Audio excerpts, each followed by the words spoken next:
السلام عليكم ورحمة الله وبركاته. بسم الله الرحمن الرحيم. إن الحمد لله نحمده ونستعينه ونستهديه ونعوذ بالله من شرور أنفسنا وسيئات أعمالنا. من يهده الله فلا مضل له ومن يضلله فلا هادي له. وأشهد أن لا إله إلا الله وحده لا شريك له وأشهد أن محمدًا عبده ورسوله. يا أيها الذين آمنوا اتقوا الله حق تقاته ولا تموتن إلا وأنتم مسلمون. يا أيها الناس اتقوا ربكم الذي خلقكم من نفس واحدة وخلق منها زوجها وبث منهما رجالا كثيرا ونساء واتقوا الله الذي تساءلون به والأرحام إن الله كان عليكم رقيبا. يا أيها الذين آمنوا اتقوا الله وقولوا قولا سديدا يصلح لكم أعمالكم ويغفر لكم ذنوبكم ومن يطع الله ورسوله فقد فاز فوزا عظيما.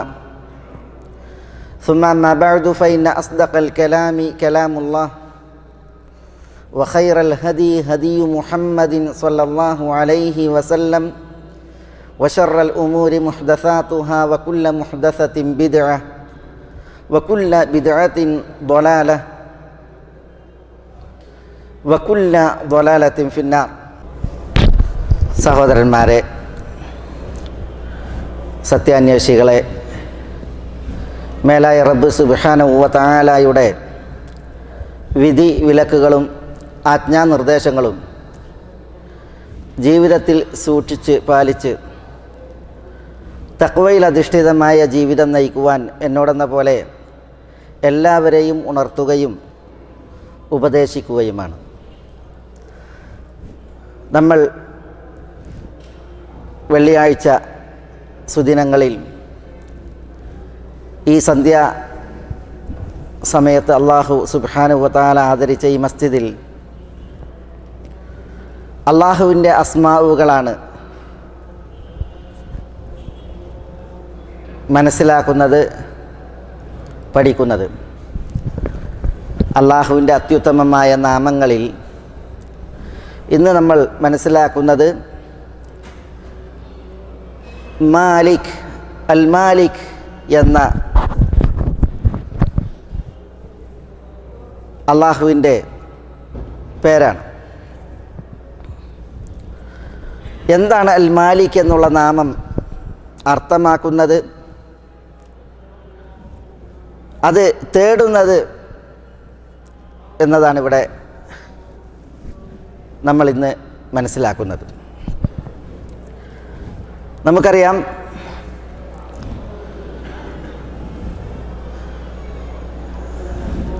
Milk ഉടമസ്ഥതയാണ്. Malik ഉടമസ്ഥനാണ്. അല്ലാഹു സുബ്ഹാനഹു വ തആല അൽ മാലിക് എന്ന് പറയുമ്പോൾ അല്ലാഹു അവൻ എല്ലാത്തിൻ്റെയും ഉടമസ്ഥനാണ്. സൃഷ്ടി ചരാചരങ്ങളുടെ എല്ലാം ഉടമസ്ഥനാണ് അല്ലാഹു. ഇഹലോകത്തിൻ്റെയും പരലോകത്തിൻ്റെയും ഉടമസ്ഥനാണ് അല്ലാഹു സുബ്ഹാനഹു വ തആല. അല്ലാഹുവിൻ്റെ മിൽക്കിന്, ഉടമസ്ഥതയ്ക്ക് യാതൊരു കുറവും യാതൊരു ന്യൂനതയുമില്ലാത്ത വിധം അല്ലാഹു ഉടമസ്ഥനാണ്, മാലിക്കാണ്. നമ്മൾ വിശുദ്ധ ഖുർആനിൽ പലയിടത്ത് വായിക്കണമെന്നാണ് വലില്ലാഹി മുൽക്കുസ് സമാവാതി വൽ അർദ്, വാനങ്ങളുടെ ഉടമസ്ഥത, അതേപോലെ അധികാരം, അത് അള്ളാഹുവിന് മാത്രമാണ്, പ്രത്യേകമാണ്. അതേപോലെ തന്നെ ഭൂമിയുടെയും അള്ളാഹുവിൻ്റെ ഉടമസ്ഥതയിലാണ് എല്ലാവരും. ആ ഉടമസ്ഥതയ്ക്ക് ഒരു കുറവുമില്ല, ന്യൂനതയില്ല. അതുകൊണ്ടാണ് ആ ഉടമസ്ഥതയിലുള്ള പടപ്പുകൾ അവർക്ക് നാശമുണ്ട്, മരണമുണ്ട്. അവർ ഇച്ഛിക്കണതൊക്കെ ഇവിടെ നടക്കണില്ല. അള്ളാഹുവിൻ്റെ ഇച്ഛ എന്തോ അതാണ് നടക്കുന്നത്. ഉടമപ്പെടുത്തിയ പലരും അവരുടെ ഉടമസ്ഥത കേവലം ആലങ്കാരികമാണ്.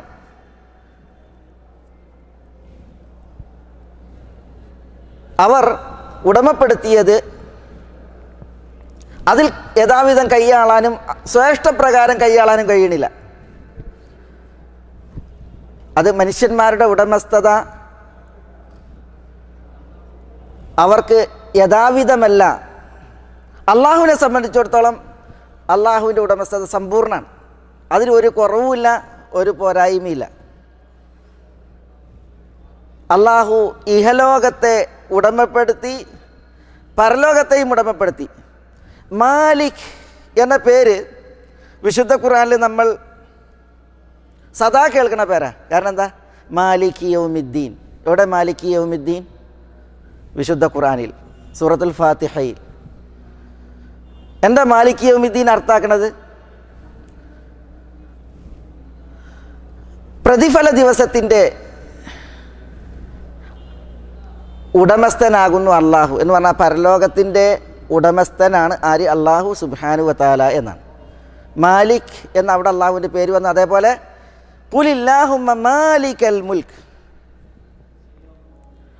അള്ളാഹു സുബ്ഹാനഹു വ തആല റസൂലുള്ളാഹി സ്വല്ലല്ലാഹു അലൈഹി വസല്ലം തങ്ങളോട് പ്രഖ്യാപിക്കാൻ പറയാണ്, അള്ളാഹുവേ നീ മാലിക്കുൽ മുൽക്കാകുന്നു, അധികാരങ്ങൾ ഉടമപ്പെടുത്തിയവൻ ആകുന്നു. ഓരോരുത്തർ മാലിക്കുൽ മുൽക്ക് എന്നും മറ്റൊന്ന് മാലിക് യൗമിദ്ദീൻ എന്നും ഇങ്ങനെ രണ്ട് സ്ഥലങ്ങളിലാണ് മാലിക് എന്നുള്ള പേര് അള്ളാഹു സുബ്ഹാനഹു വ തആലാക്ക് വന്നത്. ഇതിൽ മാലിക്കുൽ മുൽക്ക് എന്നുള്ളത് നമുക്ക് മനസ്സിലാക്കാൻ ഇൻഷാ അല്ലാഹ് നബി സല്ലല്ലാഹു അലൈഹി വസല്ലം തങ്ങൾ പഠിപ്പിച്ചൊരു ദുആ ഉണ്ട്. ആ ദുആയുമായി ബന്ധപ്പെട്ട് നമുക്ക് ആ ഭാഗത്തിലേക്ക് വരാം. ഇവിടെ മാലിക് യൗമിദ്ദീൻ, അള്ളാഹു സുബ്ഹാനഹു വ തആല യൗമുദ്ദീൻ്റെ ഉടമസ്ഥനാണ്. അപ്പോൾ അവിടെ ഒരു വിഷയം, യൗമുദ്ദീൻ്റെ ഉടമസ്ഥനാണ് അള്ളാഹു എന്ന് പറയുമ്പോൾ യൗമുദ്ദീൻ പരലോകാണ്, മരണാനന്തരാണ്. അപ്പോൾ ഇഹലോകത്തിൻ്റെ ഉടമസ്ഥനാരാ? ഇഹലോകത്തിൻ്റെ ഉടമസ്ഥനും അള്ളാഹു തന്നെയാണ്. ഇഹവും പരവും അള്ളാഹ്ക്കുള്ളതാണ്. ഇഹവും പരവും അള്ളാഹുവിനുള്ളതാണ്, അള്ളാഹുവിൻ്റെ ഉടമസ്ഥതയിലാണ്. പിന്നെ എന്തിനാണ് അള്ളാഹു സുബ്ഹാനഹു വ തആല മാലിക് യൗമിദ്ദീൻ എന്ന് പറഞ്ഞത്? അതേപോലെ തന്നെ വിശുദ്ധ ഖുർആനിൽ കാണാം, സുമ്മ അദ്റാക മാ യൗമുദ്ദീൻ യൗമ ലാ തംലികു നഫ്സുൻ ലിനഫ്സിൻ ഷൈഅ വൽ അംറു യൗമഇദിൻ ലില്ലാഹ്. അള്ളാഹു യൗമുദ്ദീൻ എന്താ പറഞ്ഞു തരാണ്? എന്താ യൗമുദ്ദീൻ? യൗമ ലാ തംലികു നഫ്സുൻ ലിനഫ്സിൻ ഷൈഅ. ഒരു മനുഷ്യനും യാതൊന്നും ഉടമപ്പെടുത്താത്ത ദിവസമാണ് അന്ത്യനാൾ. ഒരാളും ഒരാൾക്ക് യാതൊന്നും ഉടമപ്പെടുത്താത്ത ദിവസം അന്ത്യനാൾ. അന്ന് കാര്യങ്ങളെല്ലാം അള്ളാഹുവിലേക്ക് മാത്രമായിരിക്കും. ഇവിടെ അന്ത്യനാളിൻ്റെ ഉടമസ്ഥനാണ് അള്ളാഹു. വിചാരണയുടെയും പ്രതിഫല ദിവസത്തിൻ്റെയും ഉടമസ്ഥനാണ് അള്ളാഹു എന്ന് പറയുമ്പോൾ, മാലിക് യൗമിദ്ദീൻ എന്ന് പറയുമ്പോൾ അള്ളാഹുവിൻ്റെ ഉടമസ്ഥത പരലോകത്ത് മാത്രമെന്ന് പറയണ്ട. പിന്നെയോ അള്ളാഹു ഇഹലോകത്തിൻ്റെയും ഉടമസ്ഥനാണ്, പരലോകത്തിൻ്റെയും ഉടമസ്ഥനാണ്. പക്ഷേ ഇഹലോകത്തിൻ്റെയും പരലോകത്തിൻ്റെയും ഉടമസ്ഥത നമ്മൾ മനസ്സിലാക്കുമ്പോൾ ചില കാര്യങ്ങൾ വേർതിരിച്ച് മനസ്സിലാക്കാനുണ്ട്. അതെന്താ? ദുനിയാവിൽ നമുക്ക് ചിലതൊക്കെ നമ്മളിലേക്ക് ചേർത്ത് ആലങ്കാരികമായിട്ട് പറയാം, ചിലതൊക്കെ ഇവിടെ ഉടമസ്ഥന്മാരിലേക്ക് ചേർത്ത് നമുക്ക് ആലങ്കാരികമായിട്ട് പറയാം. ഈ വീട് ആരുതാ? ആ വീട് ഇന്ന ആളുതാണ്. ആ തൊട് ആരുതാ? ആ തൊട് ഇന്ന ആളുതാണ്. ആ കെട്ടിടം ആരുതാ? ആ കെട്ടിടം ഇന്ന ആളുതാണ്. അതൊക്കെ ദുനിയാവിൽ പറയാം, ആലങ്കാരികമായിട്ടെങ്കിലും പറയാം. മനസ്സിലല്ലേ? യഥാർത്ഥത്തിൽ അതിൻ്റെ ഉടമക്കും അതിൻ്റെ യഥാർത്ഥ ഉടമസ്ഥതല്ല. അതുകൊണ്ടാണ് വീട് പൊളിച്ചെണ്ണാക്കേണ്ടി വരുന്നത്. വീട് തകരുമ്പോൾ, കാലക്കെടുതിയിലും മറ്റൊക്കെ തകരുമ്പോൾ ആരാ അത് തകർക്കണത്? അതിനു മുമ്പിൽ ഉടമസ്ഥൻ നിസ്സഹായനാണ്. രാഷ്ട്രങ്ങൾ ഉടമപ്പെടുത്തിയവർ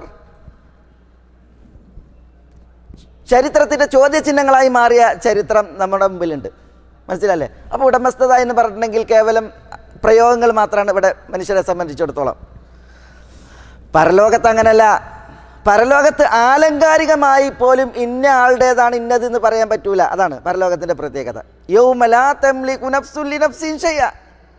ഒരു മനുഷ്യനും യാതൊന്നും ഉടമപ്പെടുത്താത്ത ദിവസമാകുന്നു ആ ദിവസം. മനസ്സിലായില്ലേ? നമ്മൾ ഈ ദുനിയാവിൽ നടന്നു പോകുമ്പോൾ നമുക്ക്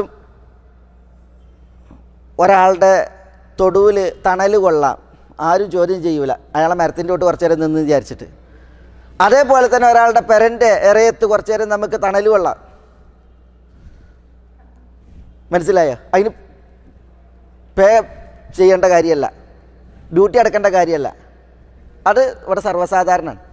പരലോകത്ത് ആ തണൽ പോലും ഒരാൾക്ക് നൽകാൻ കഴിയില്ല എന്നുള്ളതാണ്. തണൽ പോലും ഇവിടെ ഒരാൾക്ക് വരും മേക്കടച്ചിലോ, അതേപോലെ തന്നെ ഒരു നഷ്ടമല്ലാത്ത സംഗതിയാണ് അയാളെ മരത്തിൻ്റെ തൊട്ട് തണലുകൊണ്ടെന്ന് വിചാരിച്ചിട്ട് എന്താ, ഒരു പ്രശ്നമല്ല. അതേസമയം പരലോകത്ത് ആ തണൽ പോലും ഒരാൾക്ക് കൊടുക്കാൻ കഴിയില്ല എന്നാണ്. പരലോകത്ത് നല്ല ചൂടാ, സൂര്യൻ തലക്ക് മുകളിൽ ജ്വലിച്ചുദിച്ച് നിൽക്കും, എല്ലാവരും തണലിന് വേണ്ടി വെമ്പൽ കൊള്ളും. അന്ന് ഒരു തണൽ കൊള്ളാൻ ഒരിടം ഇല്ല, തണലേകാൻ ഒരാൾക്ക് തണൽ അയാൾ ഉടമപ്പെടുത്തിയിട്ടില്ല. അതുകൊണ്ടാണ് ഹദീസുകളിൽ നമ്മൾ വായിക്കുന്നത് സബ്അത്തുൻ യുദില്ലുഹുമുല്ലാഹു ഫീ ദില്ലിഹി യൗമ ലാ ദില്ല ഇല്ലാ ദില്ലുഹു. തണലില്ലാത്ത അന്ത്യനാൾ, അന്ന് അള്ളാഹുവിൻ്റെ തണൽ മാത്രമേ ഉള്ളൂ. അള്ളാഹിൻ്റെ തണൽ എന്ന് പറഞ്ഞാൽ ചില റിപ്പോർട്ടുകളിൽ അള്ളാഹുവിൻ്റെ അർഷിൻ്റെ തണൽ, നിഴൽ. ആ അർഷിൻ്റെ തണലിന് താഴെ അള്ളാഹു സുബ്ഹാനഹു വ തആല ഏകുന്ന തണലല്ലാത്ത വേറെ തണലില്ല, നിഴലില്ല. ശീതള ഛായയിൽ ആശ്വാസം കൊള്ളുന്ന ഒരു അവസ്ഥ ഇല്ല അള്ളാഹു അനുഗ്രഹിച്ചിട്ടല്ലാതെ. 7 കൂട്ടർക്ക് അള്ളാഹു തണലേകും എന്ന് ഹബീബായ റസൂലുള്ളാഹി സ്വല്ലല്ലാഹു അലൈഹി വഅലിഹി വസല്ലമ തങ്ങൾ പറഞ്ഞു. നീതിമാനായ ഭരണാധികാരി, പള്ളിയുമായി ഹൃദയം ബന്ധപ്പെട്ട് വളർന്ന യുവാവ്, അള്ളാഹുവിൻ്റെ മാർഗത്തിൽ സ്നേഹിച്ച് പരസ്പരം കണ്ടുമുട്ടിയവർ, വേർപിരിഞ്ഞവർ, അല്ലേ, വലത് കൈ ചെലവഴിച്ചത് ഇടത് കൈ പോലും അറിയാതെ ആത്മാർത്ഥതയിൽ ദാനധർമ്മം ഗോപ്യമാക്കിയവൻ, സുന്ദരിയും കുലീനയുമായ ഒരു സ്ത്രീ തൻ്റെ ഇംഗിതം ക്ഷമിപ്പിക്കുവാൻ ഒരു യുവാവിനെ വിളിച്ചപ്പോൾ ഇന്നി അഖാഫുല്ലാ, ഞാൻ പടച്ചോനെ ഭയക്കുന്നു എന്ന് പറഞ്ഞ് വിട്ടകന്നവൻ, ഒഴിഞ്ഞിരുന്ന് അള്ളാഹുവിനെ കുറിച്ച് ഓർത്ത് കരഞ്ഞവൻ, ഇവർക്കൊക്കെ അള്ളാഹു സുബ്ഹാനഹു വ തആല അർശിൻ്റെ തണലേകും. അതേപോലെ അള്ളാഹുവിൻ്റെ മാർഗത്തിൽ പരസ്പരം സ്നേഹിച്ചവർ, അള്ളാഹുവിൻ്റെ മാർഗത്തിൽ പരസ്പരം കണ്ടുമുട്ടി കൂടിയിരുന്നവർ, പരസ്പരം സന്ദർശിച്ചവർ, ഇവർക്കൊക്കെ അള്ളാഹു സുബ്ഹാനഹു വ തആല അർശിൻ്റെ തണലേകും എന്ന് പറഞ്ഞ്. എന്നാ അർശിൻ്റെ തണലേക്ക് എന്ന് പറഞ്ഞ് അള്ളാഹു നൽകുന്ന തണലല്ലാതെ വേറൊരു തണലുമില്ലാത്ത അന്ത്യനാളിൽ നിന്ന് പറഞ്ഞു വരുന്നത് എന്താ? ഇഹലോകത്തിൻ്റെ ഉടമസ്ഥനും അള്ളാഹുവാണ്, പരലോകത്തിൻ്റെ ഉടമസ്ഥനും അള്ളാഹുവാകുന്നു. വിശുദ്ധ ഖുർആനിൽ പ്രതിഫല ദിവസത്തിൻ്റെയും വിചാരണയുടെയും ഉടമസ്ഥനായ അള്ളാഹു എന്ന് പ്രത്യേകം പറഞ്ഞു. അന്ന് ഒരാൾക്കും യാതൊന്നും ഉടമപ്പെടുത്തൂല്ല എന്ന് പറഞ്ഞു. അതെന്തുകൊണ്ട്? അത് പരലോകത്ത് ആലങ്കാരികമായിട്ട് പോലും ഒരാളുടേതാണ് ഇന്നത് എന്ന് ഒരാൾ പറയാൻ പറ്റൂല. ഒരാളുടെ ഒരു തണൽ പോലും ഒരാൾ ഉടമപ്പെടുത്താത്ത വിധം മനുഷ്യന്മാർക്ക് എല്ലാ ഉടമസ്ഥതയും നഷ്ടപ്പെടുന്ന, അള്ളാഹുവിന് മാത്രം എല്ലാ ഉടമസ്ഥതയും ഉള്ള ദിവസമാണ് പരലോകം. മിണ്ടാൻ വരെ പറ്റൂല, സംസാരിക്കാൻ വരെ പറ്റൂല. എന്താ ഷഫാഅത്ത് എന്താ? അള്ളാഹു സുബ്ഹാനഹു വ തആല ആരോട് സംസാരിക്കാൻ പറയണോ സംസാരിക്കണ ദിവസം അയാളാണ് സംസാരിക്കുക. ബാക്കിയുള്ളവരൊക്കെ മൗനം ഭജിക്കുകയാണ്, മിണ്ടാൻ പോലും അവകാശമല്ല. അതുകൊണ്ട് തന്നെ കാമ സംസാരിക്കൂല. അള്ളാഹു സുബ്ഹാനഹു വ തആല ചിലരോട് സംസാരിക്കാൻ പറയും, ആളുകളോട് സംസാരിക്കാൻ പറയും, തൊള്ളക്ക് സീൽ വെക്കും, കയ്യിനോട് സംസാരിക്കാൻ പറയും, കാലിനോട് സംസാരിക്കാൻ പറയും, തൊലികളോട് സംസാരിക്കാൻ പറയും. അള്ളാഹു സുബ്ഹാനഹു വ തആല സംസാരിക്കാൻ പറയുന്നവർ മാത്രമേ സംസാരിക്കുള്ളൂ. ഷഫാഅത്തിൽ മനുഷ്യകുലം ഒന്നടങ്കം മൗനികളാണ്, ആരും മിണ്ടണില്ല. അപ്പോൾ അള്ളാഹു സുബ്ഹാനഹു വ തആല സെലക്ട് ചെയ്യാണ് ചിലരെ സംസാരിക്കാൻ വേണ്ടിയിട്ട്. നബിയുന മുഹമ്മദ് സല്ലല്ലാഹു അലൈഹി വഅലിഹി വസല്ലമ തങ്ങൾക്ക് അള്ളാഹു സുബ്ഹാനഹു വ തആല അള്ളാഹു നിശ്ചയിക്കുന്ന ആളുകൾക്ക് ഷഫാഅത്ത് പറയാൻ അനുവാദം നൽകും. അപ്പോൾ ആരും മൗനം എല്ലാവരും മൗനം ഭജിക്കുന്നതായ ആ ഒരു മഹ്ശറവൻ സഭയിൽ നബി സല്ലല്ലാഹു അലൈഹി വസല്ലം തങ്ങൾ സംസാരിക്കും. അള്ളാഹു നൽകുന്ന ആദരവ്, മഖാമുൻ മഹ്മൂദ്, അള്ളാഹു നിശ്ചയിച്ചവരുടെ വിഷയത്തിൽ ഷഫാഅത്ത് പറയുവാൻ. അപ്പോൾ അതാണ് പരലോകത്തിൻ്റെ പ്രത്യേകത. അതുകൊണ്ടാണ് അള്ളാഹു സുബ്ഹാനഹു വ തആല മാലികി യൗമിദ്ദീൻ, പ്രതിഫല ദിവസത്തിൻ്റെ പരലോകത്തിൻ്റെ ഉടമസ്ഥനാണ് എന്ന് പറയുന്നത്. അതിൻ്റെ അർത്ഥം ഇഹലോകത്തിൻ്റെ ഉടമസ്ഥൻ അല്ല എന്നല്ല, പിന്നെ ഇഹലോകത്തിൻ്റെ ഉടമസ്ഥനും ആര് തന്നെയാണ്? മേലായ റബ്ബ് സുബ്ഹാനഹു വ തആല തന്നെയാണ്. ഈഹവും പരവും അള്ളാഹുവിൻ്റെ ഉടമസ്ഥതയിലാകുന്നു. അതാണ് ഖുലില്ലാഹുമ്മ മാലിക്കൽ മുൽക്ക് തുഅ്തിൽ മുൽക മൻ തശാ വതൻസിഉൽ മുൽക അമ്മൻ തശാ മിമ്മൻ തശാ വതുഇസ്സു മൻ തശാ വതുദില്ലു മൻ തശാ ബിയദിക്കൽ ഖൈർ. അള്ളാഹുവെ, നീയാകുന്നു മാലിക്കുൽ മുൽക്ക്, അധികാരങ്ങളെ ഉടമപ്പെടുത്തിയ അള്ളാഹു. നീ ഉദ്ദേശിക്കുന്നവർക്ക് നീ അധികാരം നൽകുന്നു, നീ ഉദ്ദേശിക്കുന്നവരിൽ നിന്ന് അധികാരം എടുത്തു വാങ്ങുന്നു, നീ ഉദ്ദേശിക്കുന്നവർക്ക് നീ പ്രതാപമരുളുന്നു, നീ ഉദ്ദേശിക്കുന്നവർക്ക് നീ നിന്ദ്യതയുടെ അപമാനത്തിൻ്റെ മേലാട അണിയിക്കുന്നു. അള്ളാഹു നമ്മളെ കാക്കട്ടെ, നഊദു ബില്ലാഹ്. കാരണം അള്ളാഹു ആണെന്ത്? യഥാർത്ഥ ഉടമസ്ഥൻ, യഥാർത്ഥ ഉടമസ്ഥൻ. ഇവിടെ നമ്മളെ സംബന്ധിച്ചിടത്തോളം നമ്മളൊക്കെ അള്ളാഹുവിൻ്റെ പിടുത്തത്തിലും അള്ളാഹിൻ്റെ ഉടമസ്ഥതയിലുമാണ്. അള്ളാഹു സുബ്ഹാനഹു വ തആല എന്ത് നമുക്ക് നൽകിയാൽ നമുക്കുണ്ട്. അള്ളാഹു നമ്മളിൽ നിന്ന് എന്തെടുത്തോ അത് അള്ളാഹിൻ്റെ ഉടമസ്ഥതയിലുള്ളതാണ്, അത് അള്ളാഹ്ക്ക് അർഹപ്പെട്ടതാണ്. അള്ളാഹു എടുക്കും, ഉദ്ദേശിക്കുമ്പോൾ എടുക്കും. അതുകൊണ്ടാണ് അനസ് റളിയല്ലാഹു തആല എന്ന് പറയുന്ന ഹദീസിൽ കാണാം, സഹിയായി ഉദ്ധരിക്കപ്പെടുന്ന ഹദീസിൽ, അബൂ തൽഹ റളിയല്ലാഹു തആല അൻഹു ഉമ്മു സുലൈമിനെ കല്യാണം അന്വേഷിച്ച് വന്നു. ഉമ്മു സുലൈമിനെ കല്യാണം അന്വേഷിച്ച് അങ്ങനെ ഉമ്മു സുലൈം പറഞ്ഞ്, നീ കാഫിറാണ്, മുശ്രിക്കാണ്, നിന്നെപ്പോലത്തെ ഒരാളുടെ അന്വേഷണം ഒഴിവാക്കുക എന്നുള്ളത് ശരിയല്ല, പക്ഷേ നീ കാഫിറാണ്, മുശ്രിക്കാണ്. നീ ഇസ്ലാം സ്വീകരിക്കുകയാണെങ്കിൽ വേറൊന്നും മഹർ വരേണ്ടത്, നിൻ്റെ ഇസ്ലാം മതി മഹറായിട്ട്, ഞാൻ നിങ്ങളുടെ അന്വേഷണം സ്വീകരിക്കും. അപ്പോൾ അബൂ തൽഹി ആലോചിച്ച്, കാരണം ഉമ്മു സുലൈമിൻ്റെ വർത്താനം അങ്ങനെയായിരുന്നു, കേൾക്കാത്ത കാണാത്ത ഉപകാരോപദ്രവങ്ങൾ ഉടമപ്പെടുത്താത്തതിനെയാണ് ആരാധിക്കുന്നത്. അതുകൊണ്ടാണ് ബന്ധം വന്നപ്പോൾ അതിനെ തിരസ്കരിക്കുന്നത് ഉമ്മു സുലൈം റളിയല്ലാഹു തആല അൻഹ. മനസ്സിലായി? അബൂ തൽഹക്ക് അതൊരു ഉദയമായി, ഒരു ചിന്താവിഷയമായി. കാരണം ഈ ഒരു ബോധം ഏതൊരു അബൂബക്കർ സിദ്ദീഖ് റളിയല്ലാഹു തആല അൻഹു ഉസ്മാൻ ബിൻ അഫ്ഫാൻ റളിയല്ലാഹു അൻഹു ദഅവത്ത് നടത്തിയ ചരിത്രം കാണാം. ഉസ്മാൻ ബിൻ അഫ്ഫാൻ റളിയല്ലാഹു തആല അൻഹു ആദ്യകാലത്ത് ഇസ്ലാമിലേക്ക് കടന്നു വന്ന മഹാനാണ്. അബൂബക്കർ റളിയല്ലാഹു തആല അൻഹുവിൻ്റെ ദഅവത്തിൽ അബൂബക്കർ റളിയല്ലാഹു അൻഹു ആദ്യം നബി സല്ലല്ലാഹു അലൈഹി വസല്ലം തങ്ങളിൽ വിശ്വസിച്ചു. എന്നിട്ട് സ്വർഗം കൊണ്ട് സന്തോഷ വാർത്ത അറിയിക്കപ്പെട്ട 10 പേരിൽ 6 പേരെയും അബൂബക്കർ സിദ്ദീഖ് റളിയല്ലാഹു അൻഹു ആണ് ദഅവത്ത് നടത്തിയിട്ട് ഇസ്ലാമിലേക്ക് കൊണ്ടുവരുന്നത്. അതിലൊരാളാണ് ഉസ്മാൻ ബിൻ അഫ്ഫാൻ ദുന്നൂറൈൻ റളിയല്ലാഹു തആല അൻഹു വഅർദാ. അദ്ദേഹം എന്താ അബൂബക്കർ റളിയല്ലാഹു അൻഹു ഉസ്മാനോട് പറയുന്നത്? ഉസ്മാനോട് പറയുന്നത്, ഉസ്മാൻ, നിങ്ങൾ ആരാധിക്കുന്നതിനെക്കുറിച്ച് ആലോചിച്ചിട്ടുണ്ടോ? കേൾവി, കാഴ്ച, ഉപകാരം, ഉപദ്രവം, ഇതൊന്നും ഉടമപ്പെടുത്താത്തതാണ് നിങ്ങൾ ആരാധിക്കുന്നത്. ലാ തസ്മഉ വലാ തുബ്സിർ, അതേപോലെ തന്നെ ലാ തദുറു വലാ തൻഫ. ആരാധ്യന്മാർ കേൾക്കണില്ല, കാണുന്നില്ല, ഉപദ്രവം ചെയ്യണില്ല, ഉപകാരം ചെയ്യണില്ല.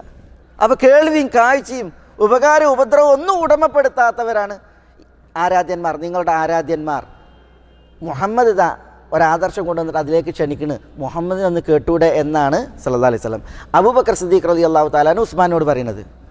അപ്പോൾ ഉസ്മാൻ റളിയല്ലാഹു അൻഹു പറയണം, അത് ശരിയാണല്ലോ, നമ്മളുടെ ആരാധ്യന്മാരുടെ പ്രത്യേകത ഇതൊക്കെയാണല്ലോ. അങ്ങനെ റസൂലുള്ളാഹി സ്വല്ലല്ലാഹു അലൈഹി വസല്ലം തങ്ങളോട് മുഖം കാണിച്ച് ഉസ്മാൻ റളിയല്ലാഹു തആല അൻഹു സംസാരിക്കുക. റസൂലുള്ളാഹി സ്വല്ലല്ലാഹു അലൈഹി വസല്ലം തങ്ങൾ ഉസ്മാൻ ഇബ്നു അഫ്ഫാൻ റളിയല്ലാഹു തആല അൻഹു വിളിക്കുകയാണ്. അങ്ങനെ അഷ്ഹദു അല്ലാ ഇലാഹ ഇല്ലല്ലാഹ് വ അഷ്ഹദു അന്ന മുഹമ്മദൻ അബ്ദുഹു വ റസൂലുഹു.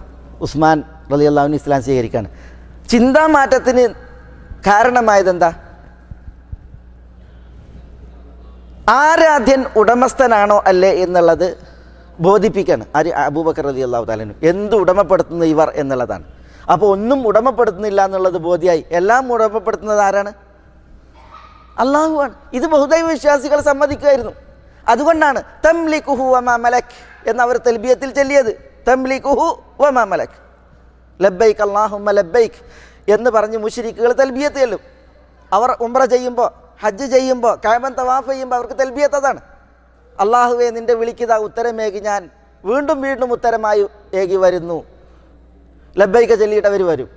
എന്നിട്ട് ലബ്ബൈക ലാ ശരീക ലക, നിനക്ക് യാതൊരു പങ്കുകാരനുമില്ല, അങ്ങനെയുള്ള നിനക്കിതാ ഉത്തരമേകി ഞാൻ വരുന്നു എന്ന് പറഞ്ഞിട്ട് അവർ പറയും ഇല്ലാ ശരീകൻ ഹുവ ലക് തംലികുഹു വമാ മലക്. ഇല്ലാ ശരീകൻ, ചില പങ്കുകാർ നിനക്കുണ്ട്. തംലികുഹു, അല്ലാഹുവേ അവനെ നീ ഉടമപ്പെടുത്തുന്നു. വമാ മലക്, ആ പങ്കുകാരൻ ഉടമപ്പെടുത്തിയതിനെയും നീ ഉടമപ്പെടുത്തുന്നു.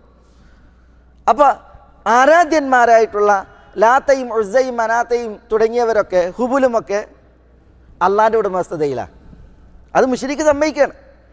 അവൻ്റെ കയ്യിൽ എന്തൊക്കെ ഉണ്ടോ, ബഹുദൈവവിശ്വാസികൾ ആരാധിക്കുന്ന ആരാധ്യന്മാരുടെ കയ്യിൽ, അവരുടെ മിൽക്കിൽ, ഉടമസ്ഥതയിൽ എന്തൊക്കെ ഉണ്ടോ, അതും ആരുടെ ഉടമസ്ഥതയിലാണ്? അള്ളാൻ്റെ ഉടമസ്ഥതയിലാണ്.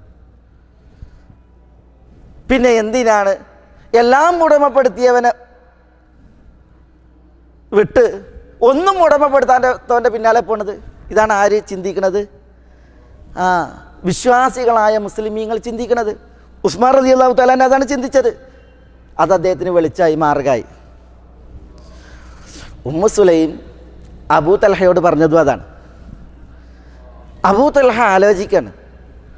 അങ്ങനെ അവിടെ അബൂ തൽഹ ഇസ്ലാം സ്വീകരിച്ച് ഉമ്മു സുലൈം അവരെ കല്യാണം കഴിച്ച് അനുഗ്രഹീതമായൊരു ജീവിതത്തിന് നാന്ദിയായി, തുടക്കായി.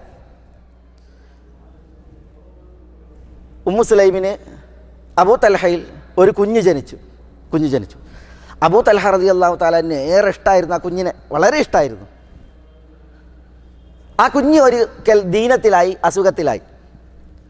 അപ്പോൾ അബൂ തൽഹ വന്നിട്ട് എന്നും കുഞ്ഞിനെ തിരക്കും. ഒരു ദീനായപ്പോൾ ഭയങ്കര പ്രയാസമായി. ഒരു ദിവസം അബൂ തൽഹ വീട്ടിലില്ലാത്ത സമയത്ത് കുഞ്ഞ് മരണപ്പെട്ടു, കുട്ടി മരിച്ച്. അബൂ തൽഹ വരികയാണ്, വൈകിട്ട് വരികയാണ്. അപ്പോൾ ഉടനെ അബൂ തൽഹ ചോദിക്കാണ് കുട്ടീൻ്റെ വർത്താനം. ആരോട്? ഉമ്മു സുലൈമിനോട് ചോദിക്കാണ്.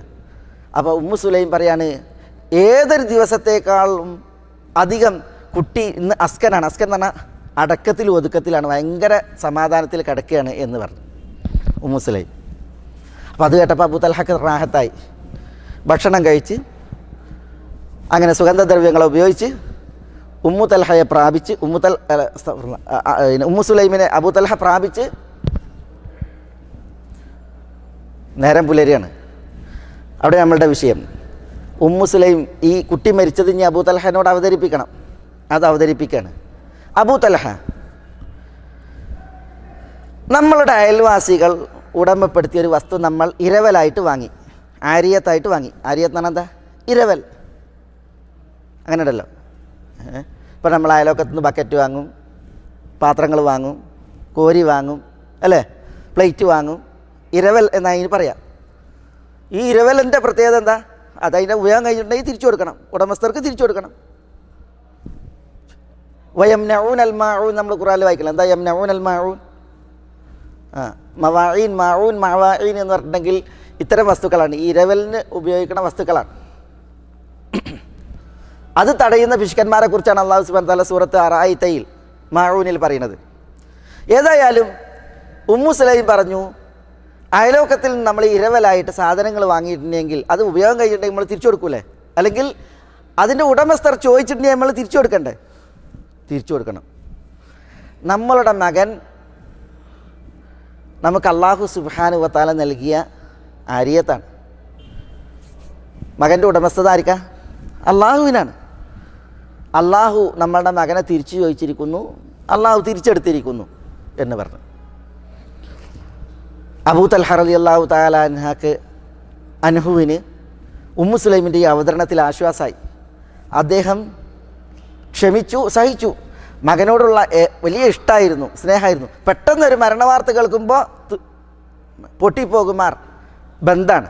പക്ഷേ ഉമ്മു സുലൈമിൻ്റെ ഈ പ്രയോഗത്തിലൂടെ അബൂ തൽഹ ആശ്വസിക്കുകയാണ്. പ്രഭാതത്തിൽ അബൂ തൽഹ നബി സല്ലല്ലാഹു അലൈഹി വസല്ലം തങ്ങളുടെ സവിധത്തിലെത്തിയിട്ട് നബിയെ മുഖം കാണിച്ചപ്പോൾ റസൂലുള്ളാഹി സ്വല്ലല്ലാഹു അലൈഹി വസല്ലം തങ്ങൾ പറഞ്ഞ എന്താ? ഈ സുദിനം അള്ളാഹു സുബ്ഹാനഹു വ തആല ഈ ഒരു രാവിൽ അള്ളാഹു നിങ്ങൾക്ക് ബർക്കത്ത് ചൊരിയട്ടെ എന്നാണ്. മനസ്സിലായില്ലേ? ആ രാവിൽ ഉമ്മു സുലൈം അബൂ തൽഹ ദമ്പതികൾ ശാരീരികമായി പ്രാപിച്ചു. വീണ്ടും ഉമ്മു സുലൈം ഗർഭിണിയായി. അബ്ദുള്ള എന്ന് പറയുന്ന ഒരു കുഞ്ഞിന് പിന്നീട് ജന്മം നൽകി. കുട്ടിയുണ്ടായ റസൂലുള്ളാഹി സ്വല്ലല്ലാഹു അലൈഹി വസല്ലം തങ്ങൾ പറഞ്ഞു എൻ്റെ അടുത്ത് കൊണ്ടുവരണമെന്ന്. അങ്ങനെ റസൂലുള്ളാഹി സ്വല്ലല്ലാഹു അലൈഹി വസല്ലം തങ്ങൾ അതിന് കാരക്ക ചവച്ച് തഹനീക്ക് ചെയ്തു. അബ്ദുള്ള എന്ന് പേരിടുകയുണ്ടായി എന്നൊക്കെ നമുക്ക് ചരിത്രത്തിൽ വായിക്കാം. ഇവിടെ നമ്മുടെ വിഷയം ഉമ്മു സുലൈമിൻ്റെ ആ വർത്താനാണ്. അയൽവാസികൾ ഇരവലായി നമുക്ക് വല്ലതും തന്നിട്ടുണ്ട് എങ്കിൽ അവരുടെ ഉടമസ്ഥതയുള്ള വസ്തുവാണത്. അവരത് തിരിച്ചു ചോദിക്കുമ്പോൾ നമ്മൾ കൊടുക്കേണ്ടതെന്നാണ്. നമ്മൾ കൊടുക്കണം. അള്ളാഹു സുബ്ഹാനഹു വ തആല ഉടമപ്പെടുത്തിയതാണ് നമ്മളുടെ കുഞ്ഞിനെ. അള്ളാഹു നൽകിയതാണ്. അള്ളാഹു ആ ഇരവൽ നൽകിയത് അള്ളാഹു തിരിച്ചെടുത്തിരിക്കുന്നു. ആശ്വാസമായി. ഈ ഉലകത്തിൽ നമ്മൾ എന്തൊക്കെ മിൽക്കാക്കുന്നുണ്ടോ, ഉടമപ്പെടുത്തുന്നുണ്ടോ, അതൊക്കെ യഥാർത്ഥ ഉടമസ്ഥൻ ആരാണ്? അള്ളാഹു സുബ്ഹാനഹു വ തആലയാണ്. മാലിക്കായ അള്ളാഹു സുബ്ഹാനഹു വ തആല. ഈ ഒരു വിശ്വാസം നമ്മളിൽ വളർത്തണം. അതാണ് നമുക്ക് ക്ഷമയും സഹനവും കൊണ്ടെത്തിക്കുന്നത്. നബി സല്ലല്ലാഹു അലൈഹി വസല്ലം തങ്ങളുടെ പുത്രി സൈനബിൻ്റെ കുട്ടി മരണപ്പെടുന്ന സന്ദർഭത്തിൽ നബി സല്ലല്ലാഹു അലൈഹി വസല്ലം തങ്ങളെ വിളിക്കുന്നുണ്ട്. ആളെ വിട്ടിട്ട് വിളിക്കുന്നുണ്ട് വാപ്പാനോട് വരാൻ പറഞ്ഞിട്ട്. അപ്പോൾ റസൂലുള്ളാഹി സ്വല്ലല്ലാഹു അലൈഹി വസല്ലം തങ്ങളെ ചൊല്ലി അയച്ച സന്ദേശം എന്താ? ഇന്ന ലില്ലാഹി മാ അഅത വ മാ അഖദ്. ഇന്ന ലില്ലാഹി മാ അഅത വ മാ അഖദ്. അള്ളാഹുവിനുള്ളതാണ് അള്ളാഹു നൽകിയതും അള്ളാഹു എടുത്തതും ഒക്കെ അള്ളാഹിൻ്റെ മിൽക്കിൽ, അള്ളാഹിൻ്റെ ഉടമസ്ഥതയിലുള്ളതാണ്. അപ്പോൾ അള്ളാഹു തന്നിട്ടുണ്ടെങ്കിൽ അള്ളാഹു സുബ്ഹാനഹു വ തആല അതെടുക്കും. അതായിരുന്നു നമ്മുടെ പൂർവികർക്ക് ആശ്വാസം പകർന്നിരുന്നതായ ആദർശം.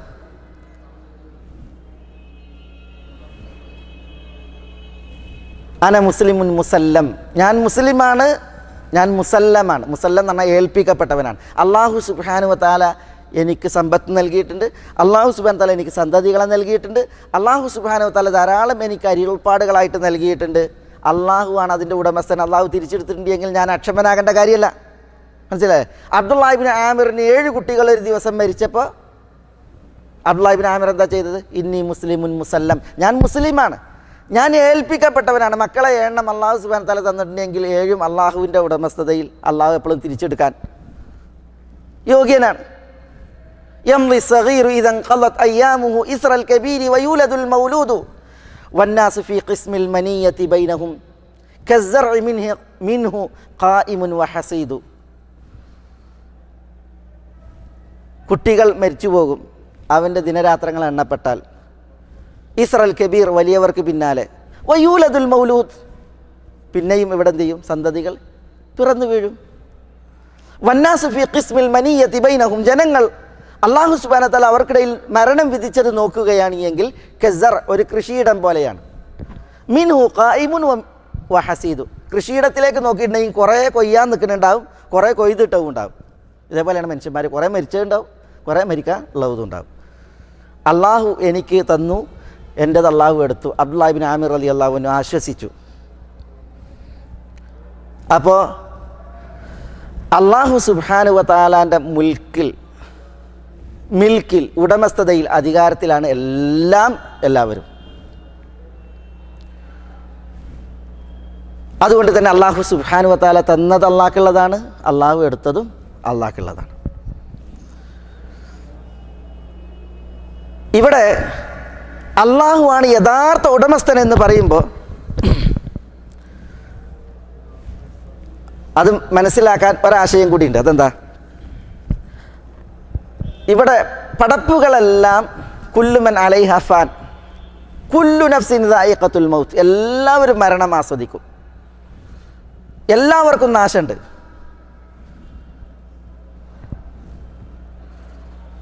ഖുൽ ഇന്നൽ മൗതല്ലദീ തഫിറൂന മിൻഹു ഫഇന്നഹു മുലാഖീകും, നിങ്ങൾ ഓടി രക്ഷപ്പെടാൻ ശ്രമിക്കുന്ന മരണം അത് നിങ്ങളെ വന്ന് മുഖം കാണിക്കും, നിങ്ങളെ മീറ്റ് ചെയ്യും. മരണം നിങ്ങൾ വരിക്കും, നിങ്ങൾ കണ്ടുമുട്ടും. ഇത് നമ്മൾ മനുഷ്യരുടെ പ്രത്യേകതയാണ്, ഈ ഉലകത്തിൻ്റെ പ്രത്യേകതയാണ്. ഇതിലുള്ളതിലൊക്കെ നാശമുണ്ട്, മരണമുണ്ട് എന്നുള്ളത്. മരിക്കാതെ നശിക്കാതെ യഥാവിധം ശേഷിക്കുക, പൂർണ്ണാർത്ഥത്തിൽ ശേഷിക്കൽ ആരാണ്? അത് അല്ലാഹു സുബ്ഹാനഹു വ തആലയാണ്. മനസ്സിലായില്ലേ? എല്ലാത്തിൻ്റെയും ഉടമസ്ഥത അള്ളാഹുവിലേക്കാണ് ചെന്ന് തരിക. വാപ്പാര് മരിച്ച് ഉമ്മാര് മരിച്ച് വാപ്പാര് ഉടമപ്പെടുത്തിയത് ആർക്ക് കിട്ടും? ശേഷക്കാർക്ക് കിട്ടും അല്ലേ? ആളുകൾ മരിച്ചിട്ടുണ്ടെങ്കിൽ ആ മരിച്ചവർ ഉടമപ്പെടുത്തിയത് എന്താ? അത് അവരുടെ ശേഷക്കാരിലേക്ക് പോകും. മനസ്സിലല്ലേ? അപ്പോൾ ശേഷക്കാരാണ് അതിൻ്റെ ഉടമസ്ഥർ. വാപ്പ മരിച്ചിട്ടുണ്ടെങ്കിൽ പിന്നെ ആളുകൾ ചോദിക്കുക, ഇയാളുടെ ഈ സ്വത്തൊക്കെ ആർക്കുള്ളതാണ്? അപ്പം മക്കൾ പറയും ഞങ്ങൾക്കുള്ളതാണ്, ഞങ്ങളെ വാപ്പാൻ്റെ. ഇനി അപ്പം ഉടമസ്ഥരാരായി മാറി? മക്കളായി മാറി. ഈ മക്കൾ പിന്നെ ഒരു കാലം കഴിയുമ്പോൾ മരിക്കും. അപ്പോൾ പറയും അവരുടെ മക്കൾ ഞങ്ങളാണ്, ഞങ്ങളുടേതാണ്. മനസ്സിലല്ലേ? അപ്പം മരിക്കണവൻ്റെ ഒക്കെ ഉടമസ്ഥത പോവുകയാണ്. മനസ്സിലല്ലേ? ബാക്കിയുള്ളവർക്ക് കിട്ടുകയാണ്. പക്ഷേ എങ്ങനെ കാലം കഴിഞ്ഞിട്ടുണ്ടെങ്കിലും ഈ ഉടമസ്ഥത ഒക്കെ എന്ത് ചെയ്യും? താൽക്കാലികമാണ്. എല്ലാത്തിൻ്റെയും ഉടമസ്ഥത അള്ളാഹുവിന് മാത്രം. അതെപ്പോഴാ? എല്ലാവരും നശിച്ചാൽ. അതുകൊണ്ടാണ് വലില്ലാഹി മീറാസുസ് സമാവാതി വൽ അർദ്, വാനങ്ങളുടെയും ഭൂമിയുടെയും മീറാസ്, അനന്തരത്വം ആർക്കുള്ളതാ? അള്ളാഹുവിന് മാത്രമുള്ളതാണ്. അള്ളാഹ്ക്ക് മാത്രമുള്ളതാണ്. കാരണം അള്ളാഹു സുബ്ഹാനഹു വ തആലക്ക് മരണമല്ല, അള്ളാഹു ഹയ്യാണ്, നിത്യമായി ഇവിടെ എന്നെന്നും ജീവിക്കുന്നവനാണ്. അതുകൊണ്ട് തന്നെ യഥാർത്ഥ ഉടമസ്ഥത ആർക്കുള്ളതാണ്? അത് അള്ളാഹുവിനുള്ളതാണ്. മരിക്കണവർക്ക് എന്താ യഥാർത്ഥ ഉടമസ്ഥത? മരിക്കണവർക്ക് യഥാർത്ഥ ഉടമസ്ഥതല്ല. ഇവിടെ എത്ര അധിപന്മാർ കഴിഞ്ഞുപോയി, സമ്പന്നന്മാർ കഴിഞ്ഞുപോയി, അധികാരികൾ കഴിഞ്ഞുപോയി. വടക്കും കിഴക്കും ഒക്കെ ഉടമപ്പെടുത്തിയിരുന്ന ആളുകളുണ്ടായിരുന്നില്ല. ദുൽഖർനൈൻ, പേർഷ്യ ഭരിച്ചിരുന്ന കോറിഷ്, കിഴക്കും പടിഞ്ഞാറും ഒക്കെ ഉടമപ്പെടുത്തി. വടക്ക് ഭാഗം ഉടമപ്പെടുത്തി, തെക്ക് ഭാഗം ഉടമപ്പെടുത്തിയിട്ട് ലോകം മുഴുവൻ കീഴടക്കിയവരിൽ ഒരാൾ എന്നാണ് അയാളെക്കുറിച്ച്, അദ്ദേഹത്തെക്കുറിച്ച് പറയപ്പെടുന്നത്, കോറിഷിനെ കുറിച്ച്, ദുൽഖർനൈനെ കുറിച്ച്. മനസ്സിലല്ലേ? ആ ദുൽഖർനൈൻ എല്ലാം ഉടമപ്പെടുത്തി. ദുൽഖർനൈൻ ഇവിടെ മരിച്ചില്ലേ? ദുൽഖർനൈൻ മരിച്ചു. അപ്പോൾ ഉടമപ്പെടുത്തുന്നവർ ആരായാലും അവരുടെ ഉടമസ്ഥത താൽക്കാലികമാണ്, ആലങ്കാരികവുമാണ്. യഥാർത്ഥ ഉടമസ്ഥൻ അത് അള്ളാഹു സുബ്ഹാനഹു വ തആലയാകുന്നു. അതാണ് അള്ളാഹു അൽ മാലിക് എന്ന് പറയുമ്പോൾ നമുക്ക് മനസ്സിലാക്കാനുള്ളത്. ആളുകൾ യഥാർത്ഥ ഉടമസ്ഥനായ അള്ളാഹുവെ വിട്ട് പടപ്പുകളെ ആശ്രയിക്കുകയും ഉടമസ്ഥത യഥാവിധമില്ലാത്തവർ, ഉടമസ്ഥരല്ലാത്തവർ അവരാരാധിക്കുകയും ചെയ്യുമ്പോൾ അത് മഹാ അന്യായമാണ്. അതുകൊണ്ടാണ് അള്ളാഹു സുബ്ഹാനഹു വ തആല വിശുദ്ധ ഖുർആനിൽ പറഞ്ഞത്, വല്ലദീന തദ്ഊന മിൻ ദൂനിഹി മാ യംലികൂന മിൻ ഖിത്മീർ. എന്താ? വല്ലദീന തദ്ഊന മിൻ ദൂനിഹി, അള്ളാഹുവോടൊപ്പം നിങ്ങൾ ദുആ ഇരക്കുന്നവർ, മാ യംലികൂന മിൻ ഖിത്മീർ, ഒരു ഈത്തപ്പനക്കുരുവിൻ്റെ പുറത്തുണ്ടാണ് പാടണ്ടല്ലോ, അതുപോലെ ഉടമപ്പെടുത്തുന്നില്ല എന്ന് പറയുന്നത്. അതുപോലെ ഉടമപ്പെടുത്തുക. അള്ളാഹു സുബ്ഹാനഹു വ തആല പറയാണ്, നിങ്ങൾ ആരോട് ദുആ ഇരക്കുന്നുവോ അവർ ഒരു ഈത്തപ്പനക്കുരുവിൻ്റെ ആവരണമായിട്ട് കാണുന്ന നേർത്ത പാട അതുപോലെ ഉടമപ്പെടുത്തുന്നില്ല എന്ന് അള്ളാഹു സുബ്ഹാനഹു വ തആല പറയുന്നത്. വയഅ്ബുദൂന മിൻ ദൂനില്ലാഹ് മാ ലാ യംലികു ലഹും റിസ്ഖൻ മിനസ് സമാവാതി വൽ അർളി ഷൈഅ എന്നാണ്. അള്ളാഹുവെ കൂടാതെ അവർ ആരാധിക്കുന്നു. ആരെ? വാനങ്ങളിലും ഭൂമിയിലും അവർക്ക് അന്നമായിട്ട് യാതൊന്നും ഉടമപ്പെടുത്താത്തവരെ അവർ ആരാധിക്കുന്നു എന്ന് അള്ളാഹു സുബ്ഹാനഹു വ തആല പറയും. ആരാ അന്നം നൽകുന്നത്? റിസ്ക് നൽകുന്നത് അള്ളാഹുവാണ്. ആരാ ഗുണം പ്രദാനം ചെയ്യുന്നത്, ഔദാര്യമേകുന്നത്? അള്ളാഹുവാണ്. അതൊക്കെ നമുക്ക് ഉടമപ്പെടുത്തിയ മേലായ റബ്ബാണ്. അതൊന്നും ഉടമപ്പെടുത്താത്തവരെ മനുഷ്യന്മാരെ ആശ്രയിക്കുക എന്ന് പറഞ്ഞാൽ, മനുഷ്യന്മാർ, ഈ ആശ്രയിക്കപ്പെടുന്ന മനുഷ്യന്മാർ എന്താ ഉടമപ്പെടുത്തിയുള്ളത്? സ്വന്തം ശരീരം ജീർണിക്കുന്നു അവരുടേത്, ഇഴകുന്നു അവരുടേത്, അതുപോലും ശരിയാക്കാൻ ഒന്നും ഉടമപ്പെടുത്താത്തവരാണ് മരിച്ചെടുക്കുന്നവർ. മനസ്സിലായി? ഏതൊരു മഹാൻ മരിച്ചിട്ടുണ്ടെങ്കിലും ആ മഹാൻ്റെ അരികിൽ ആളുകളിരിക്കും. എന്തിന്? ഈച്ചയൊക്കെ വന്നിരിക്കണം, ഈ നാട്ടിൽ കൊടുക്കാം.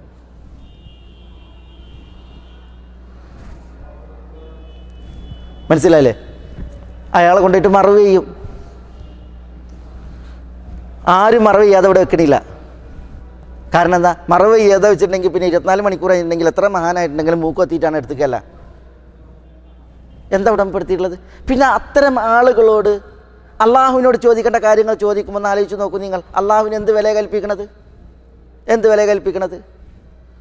കുട്ടിനെ ചോദിക്കണേ, മുറാദ് ഹാസിലാക്കി തരാൻ, ആഗ്രഹങ്ങൾക്ക് സഫലീകരണം ഉണ്ടാകാൻ, നഷ്ടപ്പെട്ടത് വീണ്ടും കിട്ടാൻ, രോഗങ്ങൾ വഴിമാറാൻ, മുസീബത്തുകൾ വഴിമാറാൻ, ഇതൊക്കെ പടപ്പുകളോട് ചോദിക്കുകയാണ്. അയാൾക്ക് അതിനൊക്കെ കഴിയുമെങ്കിൽ അയാൾക്ക് മരിക്കുമോ? മരണം വരുമോ? അയാൾക്ക് രോഗം വരുമോ? രോഗം വന്നിട്ടല്ലേ മൂപ്പര് മരിച്ച്? വാർദ്ധക്യം പൂണ്ടല്ലേ മൂപ്പര് മരിച്ചത്? മൂപ്പരുടെയും തൊലികൾ ചുളിഞ്ഞിട്ടില്ലേ? മുടികൾ നരച്ചിട്ടില്ലേ? എന്തെങ്കിലും ഉടമപ്പെടുത്തിയിട്ടുണ്ടായിരുന്നുവെങ്കിൽ തൊലി ചുളിയാതെ, മുടി നരക്കാതെ, രോഗം ഭവിക്കാതെ മൂപ്പര് ഊർജ്ജസ്വലനായി ആകാര സൗഷ്ഠവത്തിൽ അകാര ദൃഢഗാത്രനായിട്ട് ഇവിടെ ജീവിക്കൂലേ? പിന്നെ എങ്ങനെയാണ് അവർ മരിച്ചിട്ടുണ്ടെങ്കിൽ അവർക്ക് ഊക്കും കഴിവും കൂടുന്നത്? എങ്ങനെയാണ് ആളുകൾ അത്തരം മനുഷ്യന്മാരെ ആശ്രയിക്കുന്നത്? അല്ലാഹു സുബ്ഹാനഹു വ തആല അതുകൊണ്ടാണ് നമ്മളോട് ചോദിക്കുന്നത്. മനുഷ്യന്മാർ പലരെയും വിളിച്ച് പ്രാർത്ഥിക്കുന്നു, ദ്വാരക്കുന്നു, അവരൊക്കെ വല്ലതും ഉടമപ്പെടുത്തിയിട്ടുണ്ടോ എന്ന് ചോദിക്കുന്നത്. യഥാർത്ഥ ഉടമസ്ഥനായ അള്ളാഹു, ആ അള്ളാഹുവോടാണ് എന്ത് ചെയ്യേണ്ടത്? നമ്മളുടെ ആഗ്രഹങ്ങൾ പ്രകടിപ്പിക്കേണ്ടത്. ആ അള്ളാഹുവിൽ നിന്ന് ഉദ്ദേശലബ്ധി ഉണ്ടാകാനാണ് നമ്മൾ തേടേണ്ടത്. മുസീബത്ത് വഴിമാറാൻ ആ അള്ളാഹുവിനോടാണ് നമ്മൾ യാചിക്കേണ്ടത്, ചോദിക്കേണ്ടത്. അള്ളാഹു മാലിക്കാണ്, അള്ളാഹു മാലിക്കുൽ മുൽക്കാണ്. യഥാർത്ഥ ഉടമസ്ഥൻ അള്ളാഹുവാണ്. റസൂലുള്ളാഹി സ്വല്ലല്ലാഹി അലൈഹി വസല്ലം തങ്ങൾ പഠിപ്പിച്ച ഒരു ദുആ ഉണ്ട്. ആ ദുആയിൽ അല്ലാഹുമ്മ മാലിക്കൽ മുൽക്ക് തുഅ്തിൽ മുൽക മൻ തശാ വതൻസിഉൽ മുൽക മിമ്മൻ തശാ വതുഇസ്സു മൻ തശാ വതുദില്ലു മൻ തശാ ബിയദികൽ ഖൈർ ഇന്നക അലാ കുല്ലി ഷൈഇൻ ഖദീർ റഹ്മാനദ് ദുനിയ വൽ ആഖിറ വറഹീമഹുമാ തുഅ്തീഹിമാ മൻ തശാ വതംനഉ മിൻഹുമാ മൻ തശാ ഇർഹംനി റഹ്മതൻ തുഗ്നീനി ബിഹാ അൻ റഹ്മതി മൻ സിവാക്. ഇതാണ് ദുആ. എന്താ ഈ ദുആ? ഈ ദുആൻ്റെ പ്രത്യേകത നമ്മൾ പ്രത്യേകിച്ച് മനസ്സിലാക്കണം. മുആദ് റളിയല്ലാഹു തആല അൻഹുവിനോട് റസൂലുള്ളാഹി സ്വല്ലല്ലാഹി അലൈഹി വസല്ലം തങ്ങൾ പറയാണ്, മുആദ്, ഞാനൊരു ദുആ പഠിപ്പിച്ചു തരാം.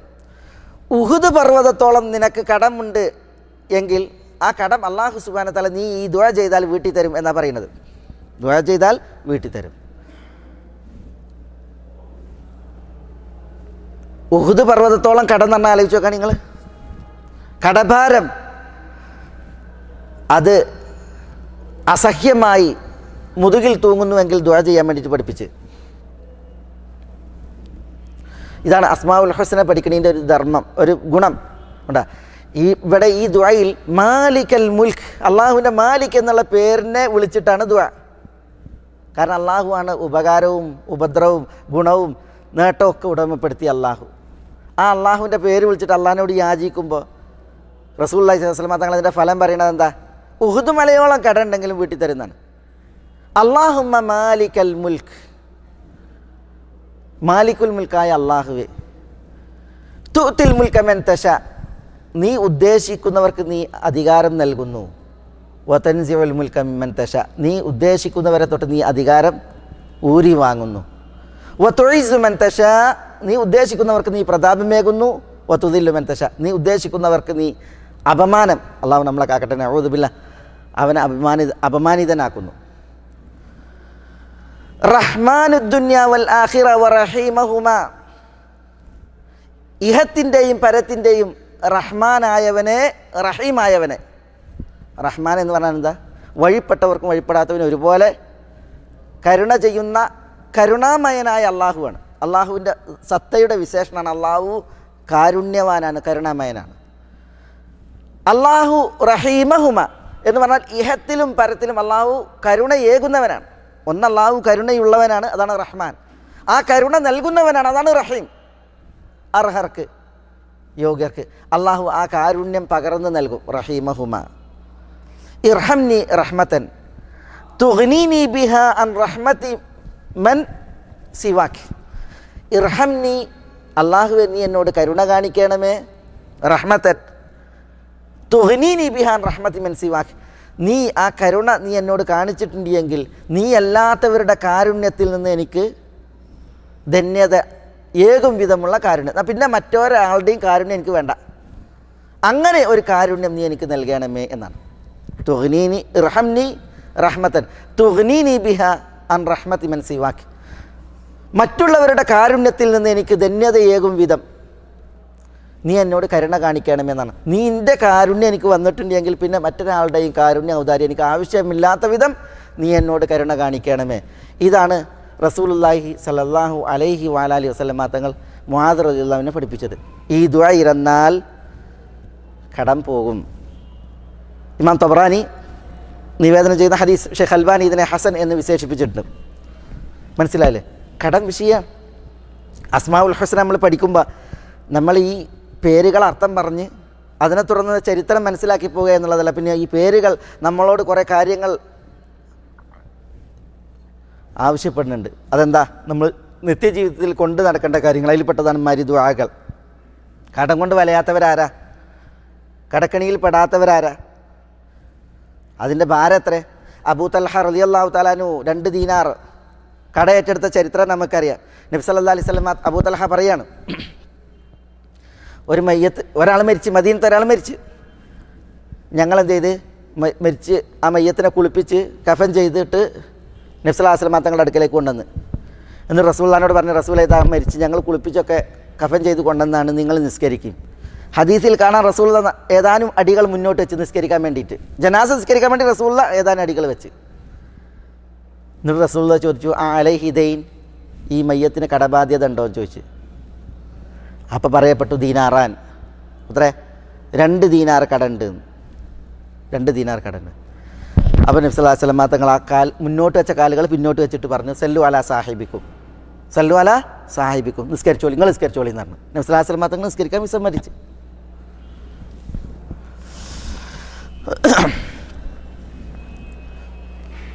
അതൊരു നോക്കി നിങ്ങൾ അവസ്ഥ. പിന്നെയാണ് ഈ ഒരു സംഭവത്തിന് ശേഷം പിന്നീടാണ് റസൂലുള്ളാഹി സ്വല്ലല്ലാഹു അലൈഹി വസല്ലം തങ്ങൾ ഏതൊരു മയ്യത്തുണ്ടെങ്കിൽ കട ഉണ്ടാകുന്ന വെച്ചിട്ട് റസൂൽ അത് ഏറ്റെടുക്കുകയായിരുന്നു. മനസ്സിലായോ? ആദ്യകാലത്ത് കടബാധ്യത അതിൻ്റെ ആളുകൾ തന്നെയാണ് കൊടുക്കേണ്ടത്. അതിൻ്റെ വേറെ ഉദാഹരണങ്ങളുണ്ട്. അപ്പോൾ അബൂ തൽഹ പറയാണ്, ഞാൻ ഏറ്റെടുത്ത് റസൂൽ നിങ്ങൾ നിസ്കരിക്കും, ഞാനത് വീട്ടിക്കോളാന്ന് പറഞ്ഞു. അങ്ങനെ റസൂലുള്ളാഹി സ്വല്ലല്ലാഹു അലൈഹി വസല്ലം തങ്ങൾ അബൂ തൽഹ ഏറ്റെടുത്തപ്പോൾ അബൂ തൽഹയോട് പറയാണ്, ബാധ്യതയാണ്, ഏറ്റോ. അപ്പോൾ ഞാൻ ഏറ്റ്, മയ്യത്തിൻ്റെ ബാധ്യത തീരും, ഏറ്റോ എന്ന് ചോദിക്കുകയാണ്. ഏറ്റ്. അപ്പോൾ റസൂലുള്ളാഹി മുന്നോട്ട് വന്ന് നിസ്കരിച്ച്. എന്നിട്ട് പിറ്റേന്നാൾ അബൂ തൽഹ റസൂലുള്ളാഹി കണ്ടപ്പോൾ മാ ഫഅല ദീനാറാൻ, അബൂ തൽഹ 2 ദീനാർ എന്ത് ചെയ്തു, വീട്ടിയോ ഇല്ലേ ചോദിച്ച്. അപ്പോൾ അബൂ തൽഹ പറയാണ്, റസൂലെ ഇന്നലല്ലേ മരിച്ചിട്ടുള്ളൂ, 1 ദിവസമായിട്ടല്ലേ ഉള്ളൂ, അപ്പോൾ അതിന് വീട്ടിൽ ചോദിച്ചു ഞങ്ങൾ. അടുത്ത ദിവസം റസൂലുള്ളാഹി സ്വല്ലല്ലാഹു അലൈഹി വസല്ലം തങ്ങൾ വീണ്ടും അബൂ തൽഹയെ കണ്ടു. മാ ഫഅല ദീനാറാൻ, 2 ദീനാർ എന്ത് ചെയ്തു? അപ്പോൾ പറയാണ്, ഞാനത് വീട്ടിൽ. അപ്പോൾ റസൂലുള്ളാഹി സ്വല്ലല്ലാഹു അലൈഹി വസല്ലം തങ്ങൾ പറയുന്നത്, ആൽ ആൻ ബറദത് ജിൽദത്തുഹു, ഇപ്പോഴാണ് അയാളുടെ തൊലി തണുത്തത്. തൊലി ഖബറിൽ അടക്കം ചെയ്യപ്പെട്ട ആ കടബാധിതക്കാരൻ്റെ തൊലി ഇപ്പോഴാണ് തടുത്തത് എന്ന് റസൂലുള്ളാഹി സ്വല്ലല്ലാഹു അലൈഹി വസല്ലം തങ്ങൾ പറയാണ്. അപ്പോൾ ബാധ്യതയാണ് കടം. അതുകൊണ്ട് ഭയങ്കര ആലോചനയായിരിക്കണം കടം വീട്ടുന്ന വിഷയത്തിൽ. മനസ്സിലായി? ഒരു ജനാസ കൊണ്ടുവരപ്പെട്ട് റസൂലുള്ളാഹി സ്വല്ലല്ലാഹു അലൈഹി വസല്ലം തങ്ങൾ പറയാണ് ആൾ കൂടി നിസ്കരിക്കാൻ വേണ്ടിയിട്ട്. അപ്പോൾ ഇന്ന ആളെ ഈ കൂട്ടത്തിലുണ്ടോ, ഇന്ന ആൾ ഈ കൂട്ടത്തിലുണ്ടോ? ആരും മിണ്ടണില്ല. 3 പ്രാവശ്യം റസൂൽ ചോദിച്ചു, ഇന്ന ആൾ ഈ കൂട്ടത്തിലുണ്ടോ? സമറത്ത് ബിൻ ജുന്ദുബ് പറയാണ്, ജനാസ കൊണ്ടുവരപ്പെട്ട് ആൾക്കൂട്ടം, അപ്പോൾ ഇന്ന ആൾ ആ കൂട്ടത്തിലുണ്ടോ ചോദിച്ചപ്പോൾ ആരും മിണ്ടണില്ല. 3 പ്രാവശ്യം ചോദിച്ചു. അവസാനം ഒരാൾ പറഞ്ഞു ഞാൻ. അപ്പോൾ റസൂൽ പറഞ്ഞു, ഞാൻ 3 പ്രാവശ്യം ചോദിച്ചില്ല, എന്തെങ്കിലും മിണ്ടാതിരുന്നത്? എന്നിട്ട് റസൂലുള്ളാഹി സ്വല്ലല്ലാഹു അലൈഹി വസല്ലം തങ്ങൾ പറയാണ്, ഈ ജനാസക്ക് കടബാധ്യത ഉള്ളത് കാരണത്താൽ അയാൾ മഹ്ബൂസാണ്, മഹ്ബൂസും ബിദൈനിഹി, തൻ്റെ കടം കാരണത്താൽ അയാൾ ബന്ധിതനാണ്. എന്ത് ബന്ധനം? ഏതായാലും കടബാധ്യത ഭാരമാണ്. അതുകൊണ്ട് വേഗം പോയിട്ട് വീട്ടാൻ പറയാണ്. ഹദീസിൽ കാണാം, സമുറ പറയാണ്, സമുറ റളിയല്ലാഹു തആല അൻഹു പറയാണ്, ആ വ്യക്തിയും ഇദ്ദേഹത്തോട്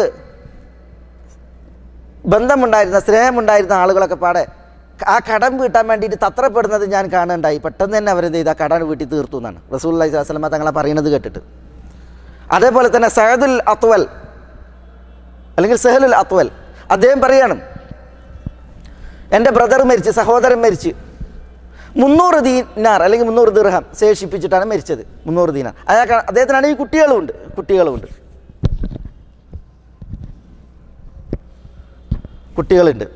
അപ്പോൾ അദ്ദേഹം പറയാണ്, സഅദുൽ അത്വൽ പറയാണ്, പിന്നെ ആ 300 ദീനാർ കുട്ടികൾക്ക് ചിലവഴിക്കാം എന്ന് ഞാൻ വിചാരിച്ചു. ബാപ്പ മരിച്ചല്ലേ, എത്തിയും കുട്ടികളാണ്, അവർക്ക് ചിലവഴിക്കാമെന്ന് വിചാരിച്ചു. പക്ഷേ റസൂലുള്ളാഹി സ്വല്ലല്ലാഹു അലൈഹി വസല്ലം തങ്ങൾ പറഞ്ഞു, നിങ്ങളുടെ സഹോദരൻ അയാൾക്ക് കടമുള്ളത് കാരണത്താൽ മഹബൂസാണ്, ബന്ധനത്തിലാണ്, അതുകൊണ്ട് കടം വീട്ടാൻ പറഞ്ഞു. അപ്പോൾ അദ്ദേഹം പറയാണ്, സഅദ് പറയാണ്, ഞാൻ ചെന്നിട്ട് റസൂലുള്ളാഹി സ്വല്ലല്ലാഹു അലൈഹി വസല്ലം തങ്ങളോട് പറഞ്ഞ അദ്ദേഹത്തിന് കടം ഉണ്ടെങ്കിലും 300 ദിർഹം അല്ലെങ്കിൽ ദീനാർ ശേഷിപ്പിച്ചിട്ടുണ്ട്, ഞാൻ കുട്ടികൾക്ക് ചിലവിന് കൊടുക്കുക, അതുകൊണ്ട് ഞാൻ വിചാരിച്ചത്. അപ്പോൾ റസൂലുള്ളാഹി പറയണില്ല, കടം വീട്ടാൻ പറഞ്ഞു. അങ്ങനെ അദ്ദേഹം പറയാണ്, ഞാൻ ആ ദീനാറുകൾ കടം വീട്ടി. ഒരു സ്ത്രീയുടേത് വെച്ച് ആ സ്ത്രീ പറയാണ്, 2 ദീനാർ എനിക്ക് തരാനുണ്ട് ഈ മയ്യത്ത്. ഇപ്പോൾ അദ്ദേഹം റസൂലുള്ളാഹി സ്വല്ലല്ലാഹു അലൈഹി വസല്ലം തങ്ങളോട് പറയാണ്, ആ സ്ത്രീയുടേത് ഞാൻ കൊടുത്തിട്ടില്ല, കാരണം അവർക്ക് അതിന് പ്രൂഫില്ല, ബയ്യനത്തില്ല, തെളിവൊന്നുമില്ല. അപ്പോൾ തെളിവില്ലാതെ കേവല ജൽപ്പന ആയതുകൊണ്ട് ഞാൻ അവരുടേത് വീട്ടിയിട്ടില്ല. അപ്പോൾ റസൂലുള്ളാഹി പറയാണ്, ആ സ്ത്രീ അങ്ങനെ കടമുണ്ട് എന്ന് പറഞ്ഞാൽ കൊടുത്തോ, അതും വീട്ടാൻ പറഞ്ഞു. അങ്ങനെ അതും വീട്ടി എന്നാണ്. അപ്പോൾ നോക്കൂ നിങ്ങൾ, കടബാധ്യത അതിൻ്റെ ഭാരമാണ് പറയുന്നത്. ഖബറിൽ ബന്ധിതനാണ് കടബാധ്യതയുള്ളവൻ എന്ന് റസൂലുള്ളാഹി സ്വല്ലല്ലാഹു അലൈഹി വസല്ലം തങ്ങൾ പറഞ്ഞിട്ടുണ്ട്. ഇവിടെ നമ്മൾ അസ്മാഉൽ ഹുസ്നയിൽ മാലിക് എന്ന അള്ളാഹുവിൻ്റെ പേര് പഠിക്കുകയാണ്. മാലിക്കുൽ മുൽക്ക് എന്ന് പറഞ്ഞ അള്ളാഹുവിനെ വിളിച്ചിട്ടുള്ള ദുആ റസൂലുള്ളാഹി സ്വല്ലല്ലാഹു അലൈഹി വസല്ലം തങ്ങൾ പഠിപ്പിച്ചു. അല്ലാഹുമ്മ മാലിക്കൽ മുൽക്ക് തുഅ്തിൽ മുൽക മൻ തശാ വതൻസിഉൽ മുൽക മിമ്മൻ തശാ വതുഇസ്സു മൻ തശാ വതുദില്ലു മൻ തശാ റഹ്മാൻ അദ്ദുനിയ വൽ ആഖിറ വറഹീമഹുമാ ഇർഹംനി റഹ്മതൻ തുഗ്നീനി ബിഹാ അൻ റഹ്മതി മൻ സിവാക് എന്ന് തുടങ്ങുന്ന ദുആ റസൂലുള്ളാഹി സ്വല്ലല്ലാഹു അലൈഹി വസല്ലം തങ്ങൾ മുആദിനെ പഠിപ്പിച്ച്.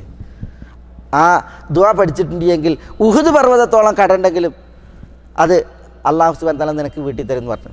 അപ്പോൾ ഇത്തരം നാമങ്ങൾ നമ്മൾ പഠിക്കുമ്പോൾ, ആ നാമങ്ങളുടെ വെളിച്ചത്തിൽ ഇത്തരം തിരുമൊഴികൾ നമ്മൾ മനസ്സിലാക്കുമ്പോൾ ഇതൊക്കെ നമ്മുടെ ജീവിതത്തിൽ കുറേ ഉത്ബോധനങ്ങളാണ്, ഉണർത്തലുകളാണ്. അലി റളിയല്ലാഹു തആല അൻഹുവിനോട് ഒരാൾ വന്നിട്ട് കടം ആവലാതിപ്പെട്ട്, കുറേ കടമുണ്ട്, ആവലാതിപ്പെട്ടാണ്. അപ്പോൾ അലി റളിയല്ലാഹു തആല അൻഹു നബി സല്ലല്ലാഹു അലൈഹി വസല്ലം തങ്ങൾ പഠിപ്പിച്ച ദുആ പഠിപ്പിച്ചു കൊടുത്തു. അല്ലാഹുമ്മ ക്ഫിനി ബിഹലാലിക അൻ ഹറാമിക് വഅഗ്നി ബിഫദ്ലിക അമ്മൻ സിവാക്. സൈർ പർവ്വതത്തോളം കടം നിങ്ങളുടെ മുതുകിൽ തൂങ്ങിയാലും അല്ലാഹു സുബ്ഹാനഹു വ തആല നിങ്ങൾക്ക് ആ കടം വീട്ടാൻ അവസരം ഉണ്ടാക്കും, തൗഫീഖ് ഉണ്ടാക്കും. നിങ്ങൾ ഈ ദുആ ചെയ്താൽ മതി. എന്താ ദുആ? അല്ലാഹുമ്മ ക്ഫിനി ബിഹലാലിക അൻ ഹറാമിക് വഅഗ്നി ബിഫദ്ലിക അമ്മൻ സിവാക്. മനസ്സിലായി? അപ്പോൾ അസ്മാഉൽ ഹുസ്ന നമ്മൾ പഠിച്ചു പോകുമ്പോൾ അസ്മാഉൽ ഹുസ്നയുടെ തേട്ടങ്ങളായിട്ടുള്ള ഇത്തരം വിധികൾ, ഹുക്കുമുകൾ അത് നമ്മൾ മനസ്സിലാക്കണം, അറിയണം എന്നുള്ളതാണ് ഇതോടനുബന്ധിച്ച് ഉണർത്താനുള്ളത്.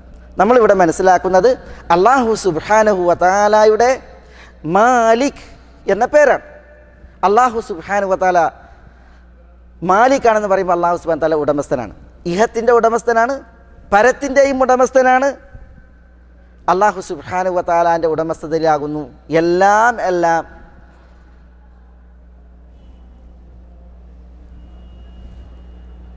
അള്ളാഹു ആണ് ഉടമസ്ഥൻ എന്ന് മനസ്സിലാക്കിയിട്ടുണ്ടെങ്കിൽ നമ്മൾ ഉടമപ്പെടുത്തിയ കാര്യങ്ങളുണ്ടല്ലോ, അതെന്താ? അത് താൽക്കാലിക ഉടമപ്പെടുത്തിയതാണ്. അള്ളാഹു സുബ്ഹാനഹു വ തആല നമുക്ക് ഉടമയാക്കി തന്നതുമാണ്. അതുകൊണ്ട് തന്നെ നമ്മൾ അള്ളാഹു ഉടമയാക്കി തന്നതിൽ അള്ളാഹിൻ്റെ വിധിവിലക്കുകൾ നമ്മൾ പാലിക്കണം. അതിൽ നമ്മൾ അള്ളാഹിനെ വിസ്മരിക്കാൻ പാടുള്ളതല്ല. ഇത് തന്നത് അള്ളാഹുവാണ് എന്നുള്ളത് നമ്മൾ മറക്കാൻ പാടുള്ളതല്ല. വഅൻഫിഖൂ മിമ്മാ ജഅലകും മുസ്തഖ്ലഫീന ഫീഹ്. എന്താ ഇതിൻ്റെ അർത്ഥം? അള്ളാഹു നിങ്ങളെ മുസ്തഖ്ലിഫീങ്ങളാക്കിയതിൽ നിന്ന് നിങ്ങൾ ചെലവഴിക്കുക എന്നാണ്. എന്താ മുസ്തഖ്ലിഫീൻ എന്ന് പറഞ്ഞാൽ? നമ്മൾ ഖലീഫമാർ എന്നാണ്. എന്ന് പറഞ്ഞാൽ ഒരാളെ കഴിഞ്ഞാൽ വേറൊരാൾ വേറൊരാൾക്ക് കൈമാറും. നമ്മൾ പിന്മുറക്കാരായിട്ട് കൈമാറ്റം ചെയ്യുന്ന സംഗതികളാണ് നമ്മുടെ സ്വത്തുക്കളൊക്കെ. അതുകൊണ്ട് വഅൻഫിഖു മിമ്മാ റസഖ്നാകും, നാം നിങ്ങൾക്ക് റിസ്ക്കാക്കി തന്നതിൽ നിന്ന് നിങ്ങൾ ചിലവഴിക്കുക എന്നാണ്. ഉടമസ്ഥൻ ആരാണ്? അള്ളാഹുവാണ്. പടച്ചോൻ റിസ്ക്കാക്കി തന്നാണ് നമ്മളെടുത്തുള്ളത്. അള്ളാഹു നമ്മൾ കൈമാറി കൈമാറി ഉപയോഗിക്കുന്നതിന് വേണ്ടിയിട്ട് നമ്മളെ ഏൽപ്പിച്ചതാണ് നമ്മളെടുത്തുള്ളത്. അതിൽ നിന്ന് വിനിയോഗിക്കാനും അതിൽ നിന്ന് ചിലവഴിക്കാനാണ് അള്ളാഹു സുബ്ഹാനഹു വ തആല നമ്മളോട് കൽപ്പിച്ചിട്ടുള്ളത്. അതുകൊണ്ട് തന്നെ നമ്മളടുത്തുള്ളതൊക്കെ അതൊക്കെ താൽക്കാലികമാണ്, കുറച്ചാണ്. പക്ഷെ അതിൽ സക്കാത്തുണ്ട്, അതിൽ സദക്ക ഉണ്ട്, അതിൽ നിന്ന് ഇതര പുണ്യങ്ങളുണ്ട്. അതിൽ നമ്മൾ പിശുക്കാൻ പാടുള്ളതല്ല. അതിൽ നമ്മളൊരിക്കലും പിശുക്കാൻ പാടുള്ളതല്ല. അതിൽ നമ്മൾ ലുബ്ധരാകാൻ പാടുള്ളതല്ല. ജിദ്ദ് ബിൻ ഖൈസ് മദീനയിൽ ബനു സലമ ഗോത്രക്കാരുടെ നേതാവായിരുന്നു. നബി സല്ലല്ലാഹു അലൈഹി വസല്ലം തങ്ങൾ മദീനയിലേക്ക് ഹിജറ വന്ന്. അപ്പം മദീനയിൽ ജിദ്ദ് ബിൻ ഖൈസ്, അദ്ദേഹം കുറച്ച് നിഫാക്കിൻ്റെ അപകടങ്ങൾ അദ്ദേഹത്തിന് ഇരുന്നുണ്ട്. കപട വിശ്വാസികളിൽ അകപ്പെട്ടിരുന്നു ഈ ജിദ്ദ് ബിൻ ഖൈസ്. നബി സല്ലല്ലാഹു അലൈഹി വസല്ലം തങ്ങൾ ബനു സലമ ഗോത്രം റസൂലുള്ളാഹിയുടെ മുഖം കാണിക്കാൻ വേണ്ടി വന്നപ്പോൾ ചോദിച്ചു, നിങ്ങളുടെ ക്യാപ്റ്റൻ ആരാണ്, നേതാവ് ആരാണ്? പറഞ്ഞു ജിദ്ദ് ബിൻ ഖൈസാണ്. അപ്പോൾ റസൂലുള്ളാഹി സ്വല്ലല്ലാഹു അലൈഹി വസല്ലം തങ്ങൾ ജിദ്ദ് ബിൻ ഖൈസിനെ നേതൃസ്ഥാനത്ത് നിന്ന് മാറ്റിയിട്ട് പറഞ്ഞ്, ഇനി നിങ്ങളുടെ നേതാവ് അംറുബ്നു ജമൂഹാണ്. അങ്ങനെ അംറുബ്നു ജമൂഹിനെ അവരോധിച്ചു, സ്ഥാനത്തിരുത്തി. മനസ്സിലല്ലേ? ജിദ്ദ് ബിൻ ഖൈസിനെ സ്ഥാനത്ത് നിന്ന് ഇറക്കി. എന്തേ കാര്യം? ജിദ്ദ് ബിൻ ഖൈസ് പിശുക്കനായിരുന്നു, അംറുബ്നു ജമൂഹ് ഔദാര്യവാനായിരുന്നു. ഈ അംറുബ്നു ജമൂഹിൻ്റെ കഥയാണ് നമ്മൾ ഉഹദിൽ നന്നായി വായിക്കണത്. വികലാംഗനായിരുന്നു അംറുബ്നു ജമൂഹ്. എന്നിട്ടും വൈകല്യത്തെ വിസ്മരിച്ച് ഉഹദിൽ പടവാള എന്തിയ മഹാനാണ് ആര്? അംറുബ്നു അൽ ജമൂഹ് റളിയല്ലാഹു തആല അൻഹു. അദ്ദേഹത്തിന് 2 മക്കളാണ്, മുഅവ്വദും മുആദും. ബദറിൽ ഷഹീദായത് അംറുബ്നുൽ ജമൂഹ് ആദ്യം ഇസ്ലാം സ്വീകരിച്ചിരുന്നില്ല. മക്കളൊക്കെ ഇസ്ലാം സ്വീകരിച്ച്, വാപ്പ ഇസ്ലാം സ്വീകരിച്ചിരുന്നില്ല. വാപ്പ വിഗ്രഹ പൂജയിലായിരുന്നു. വീട്ടിൽ തന്നെ ഒരു വിഗ്രഹം ഉണ്ടായിരുന്നു. മക്കൾ വാപ്പ ഇസ്ലാം സ്വീകരിക്കാൻ വേണ്ടിയിട്ട് പല വേലകളും കാണിച്ചിട്ടുണ്ട് ആ വിഗ്രഹമായിട്ട്. അവസാനം പിന്നെ അംറുബ്നു ജമൂഹ് ഇസ്ലാം സ്വീകരിക്കുകയാണ് ചെയ്തത്. പക്ഷേ ജിദ്ദ് ബിൻ ഖൈസ് ബനു സലമൻ്റെ നേതൃത്വത്തിൽ ഇരിക്കാൻ യോഗ്യനല്ല എന്ന് റസൂലുള്ളാഹി വിധിക്കാൻ കാരണം അയാളുടെ ലുബ്ധതയായിരുന്നു. കപട വിശ്വാസികളിൽ ആകൃഷ്ടനായിട്ട് ജിദ്ദ് ബിൻ ഖൈസ് പല അപകടങ്ങളും പ്രവർത്തിച്ചതായിട്ട് നമുക്ക് ഹദീസുകളിൽ വായിക്കുവാൻ സാധിക്കും. അള്ളാഹു സുബ്ഹാനഹു വ തആല നൽകിയതിൽ നമ്മൾ ലുബ്ധരാകാൻ പാടുള്ളതല്ല, പിശുക്കരാകാൻ പാടുള്ളതല്ല. അവകാശികൾക്ക്, അർഹർക്ക് നമ്മൾ നൽകുന്നവരായിരിക്കണം. കാരണം യഥാർത്ഥ ഉടമസ്ഥനായ അള്ളാഹു സുബ്ഹാനഹു വ തആല നമുക്ക് ഉടമപ്പെടുത്തി തന്നതാണ് നമ്മളുടെ പക്കലുള്ളത്. അതുകൊണ്ട് അള്ളാഹു സുബ്ഹാനഹു വ തആല നമുക്ക് ഏകിയതിൽ അള്ളാഹു കൽപ്പിച്ചത് നമ്മൾ പ്രാവർത്തികമാക്കണം. അതിൽ അള്ളാഹു വിരോധിച്ചതെന്തോ അതിൽ നമ്മൾ വിട്ടകന്ന് കഴിയുകയും ചെയ്യണം. അള്ളാഹു സുബ്ഹാനഹു വ തആലാൻ്റെ മാലിക് എന്ന പേരാണ് നമ്മൾ മനസ്സിലാക്കിയത്. ഇൻഷാ അല്ലാഹ് അടുത്ത ആഴ്ചയിലെ ക്ലാസ്സിൽ അള്ളാഹുവിൻ്റെ മറ്റൊരു മഹനീയ നാമം അതിവിടെ നമുക്ക് ഇൻഷാ അല്ലാഹ് മനസ്സിലാക്കാം. അള്ളാഹുവിൻ്റെ ഈ ഉടമസ്ഥത അത് നമ്മൾ അള്ളാഹുവിന് സമ്മതിക്കുകയും അത് നമ്മൾ അള്ളാഹുവിനെ ഏറ്റുപറയുകയും ചെയ്യേണ്ട സ്വഭാവക്കാരാണ്. അതുകൊണ്ടാണ് നമ്മളെ പ്രഭാത പ്രദോഷങ്ങളിലുള്ള ദുആ, അതിലേറ്റവും പ്രധാനപ്പെട്ട ഒരു ദുആ എന്താ? അസ്ബഹന വ അസ്ബഹൽ മുൽക്കു ലില്ലാ വൽഹംദുലില്ലാ എന്ന് തുടങ്ങിയിട്ട് ദുആ ചെയ്യുന്നത്. പ്രദോഷത്തിലാകുമ്പോൾ അംസൈന വ അംസൽ മുൽക്കു ലില്ലാ വൽഹംദുലില്ലാ അല്ലേ? എന്താ ദുആൻ്റെ പൂർണ്ണരൂപം? അംസൈന വ അംസൽ മുൽക്കു ലില്ലാ വൽഹംദുലില്ലാ ലാ ഇലാഹ ഇല്ലല്ലാഹു വഹ്ദഹു ലാ ശരീക ലഹു ലഹുൽ മുൽക്കു വലഹുൽ ഹംദു വഹുവ അലാ കുല്ലി ഷൈഇൻ ഖദീർ. റബ്ബി അസ്അലുക ഖൈറ ഹാദിഹിൽ ലൈലതി വ ഖൈറ മാ ബഅദഹ റബ്ബി അഊദു ബിക മിൻ ശർരി ഹാദിഹിൽ ലൈലതി വ ശർരി മാ ബഅദഹ റബ്ബി അഊദു ബിക മിനൽ കസലി വ സൂഇൽ കിബർ റബ്ബി അഊദു ബിക മിൻ അദാബിൻ ഫിന്നാരി വ അദാബിൻ ഫിൽ ഖബർ. അത് അംസൈന വ അംസൽ മുൽക്കു വൈകുന്നേരം ചെല്ലുമ്പോൾ. രാവിലെ ചെല്ലുമ്പോഴോ അസ്ബഹന വ അസ്ബഹൽ മുൽക്കു ലില്ലാ. നമ്മൾ പ്രഭാതത്തിൽ പ്രവേശിച്ചു. നമ്മൾ പ്രഭാതത്തിൽ പ്രവേശിച്ചപ്പോഴും മുൽക്ക് അള്ളാഹുവിനാണ്. പ്രദോഷത്തിൽ നമ്മൾ പ്രവേശിച്ചു, അപ്പോഴും മുൽക്ക് ആർക്കാ? അള്ളാഹുവിനാണ്. അപ്പോൾ അള്ളാഹുവിൻ്റെ അധികാരവും ഉടമസ്ഥതയും സമ്മതിച്ചു കൊണ്ടുള്ളതായ ജീവിതമാണ് നമ്മളുടേത്. മനസ്സിലായില്ലേ? അത് പ്രവൃത്തിയാൽ നമ്മളുടേത് അങ്ങനെ ആയിരിക്കണം, വാക്കാലും നമ്മളുടേത് അങ്ങനെ ആയിരിക്കണം. അതുകൊണ്ട് തന്നെ ഇത്തരം ദിക്റുകൾ നമ്മൾ പഠിച്ച് പറയുന്നവരും ചൊല്ലുന്നവരാകണം. പ്രഭാതത്തിലായാൽ അസ്ബഹ്ന വ അസ്ബഹൽ മുൽക്കുലില്ല ചൊല്ലുക. അതേപോലെ പ്രഭാതത്തിലാണെങ്കിൽ അംസൈന വ അംസൽ മുൽക്കുലില്ല എന്ന് പറഞ്ഞിട്ട് പ്രഭാത പ്രദോഷങ്ങളിലെ ദിക്റുകൾ അത് നമ്മൾ നിത്യമാക്കുക. അങ്ങനെയാകുമ്പോൾ നമ്മൾ പ്രവൃത്തിയിലൂടെയും വാക്കിലൂടെയും അള്ളാഹുവിന് മുൽക്ക് സമ്മതിച്ചുകൊണ്ടുള്ള, അള്ളാഹുവിൻ്റെ അധികാരവും അള്ളാഹുവിൻ്റെ ഉടമസ്ഥതയും സമ്മതിച്ചുകൊണ്ടുള്ള വിനയാന്വിതരായ ദാസന്മാരായിരിക്കും അവൻ്റെ മുന്നിൽ എന്നാണ് നമ്മൾ മനസ്സിലാക്കേണ്ടത്. ഇൻഷാ അല്ലാഹ് അടുത്ത ആഴ്ചയിൽ നമ്മുടെ ക്ലാസ്സിൽ അള്ളാഹുവിൻ്റെ മറ്റൊരു മഹനീയ നാമം ഇവിടെ മനസ്സിലാക്കും. മേലായ റബ്ബ് സുബ്ഹാനഹു വ തആല നമ്മളെ എല്ലാവരെയും എല്ലാവിധ നന്മകൾക്കും അനുഗ്രഹിക്കുമാറാവട്ടെ. അള്ളാഹുവിൻ്റെ തൗഫീഖേകി അള്ളാഹു നമ്മളെല്ലാം തുണക്കുമാറാവട്ടെ. അള്ളാഹുവിന് വഴിപ്പെട്ട് ജീവിക്കുവാനുള്ള ആയുരാരോഗ്യം അള്ളാഹു നമുക്കെല്ലാവർക്കും ഏറ്റി നൽകുമാറാവട്ടെ. അള്ളാഹുവിൻ്റെ അഫുവും ആഫിയത്തും നമ്മളിൽ, നമ്മുടെ ഈ വേദിയിൽ അള്ളാഹു അവതരിപ്പിക്കുമാറാവട്ടെ. അള്ളാഹു അവൻ്റെ ഇഷ്ടപ്പെട്ട ദാസന്മാരാക്കി നമ്മളെ എല്ലാവരെയും വളർത്തുമാറാകട്ടെ. അള്ളാഹു സുബ്ഹാനഹു വ തആല നമ്മളോട് ദുആക്ക് വസിയത്ത് ചെയ്തവരുടെ നല്ല ഉദ്ദേശങ്ങൾ അവർക്ക് നിറവേറ്റി കൊടുക്കുമാറാവട്ടെ. രോഗം കൊണ്ട് വലയുന്നവരുടെ രോഗങ്ങൾക്ക് അള്ളാഹു ഷിഫയും ആഫിയത്തും നൽകുമാറാവട്ടെ. നമ്മുടെ കൂട്ടത്തിൽ നിന്ന് മരണപ്പെട്ടവരോട് അള്ളാഹു പൊറുക്കുമാറാവട്ടെ. അവരെത്തിപ്പെട്ട ഖബറിടങ്ങൾ അള്ളാഹു അവർക്കൊരു സ്വർഗീയ ആരാമമാക്കി അനുഗ്രഹിക്കുമാറാവട്ടെ. നമ്മളും ഈ ദുനിയാവിനോട് യാത്ര പിരിയുമ്പോൾ വിശ്വാസികളായി കലിമത്ത് തൗഹീദിൽ മരണപ്പെടാൻ അള്ളാഹു നമുക്കെല്ലാം തുണയും തൗഫീക്കും പ്രദാനം ചെയ്യുമാറാവട്ടെ. നമ്മളിൽ എത്തിപ്പെടുന്ന ഖബറിടങ്ങൾ അള്ളാഹു നമുക്ക് വിശാലമാക്കി നൽകുമാറാവട്ടെ. അള്ളാഹു നമ്മൾ എത്തിപ്പെടുന്ന ഖബറിടങ്ങളിൽ നമുക്ക് നിർഭയത്വം പ്രദാനം ചെയ്യുമാറാവട്ടെ. ഖബറിടങ്ങളിൽ നിന്ന് നബിമാരുടെ സുമ്രത്തിലേക്ക്, കൂട്ടത്തിലേക്ക് ഉയർത്തെഴുന്നേൽക്കാൻ അള്ളാഹു നമുക്കെല്ലാവർക്കും തുണയും തൗഫീക്കും ഏകുമാറാവട്ടെ. നമ്മുടെ ഹബീബായ റസൂലുള്ളാഹി സ്വല്ലല്ലാഹി അലൈഹി വസല്ലം തങ്ങളുടെ അയൽവാസികളായി സ്വർഗ്ഗരാജ്യത്തിൻ്റെ ഉന്നതങ്ങളിൽ ഇടം നേടാൻ അള്ളാഹു നമ്മളെ എല്ലാവരെയും അനുഗ്രഹിക്കുമാറാവട്ടെ. നമ്മുടെ ഇണകളിൽ, മക്കളിൽ അള്ളാഹു നമുക്കെല്ലാം കൺകുളിർമാറാവട്ടെ.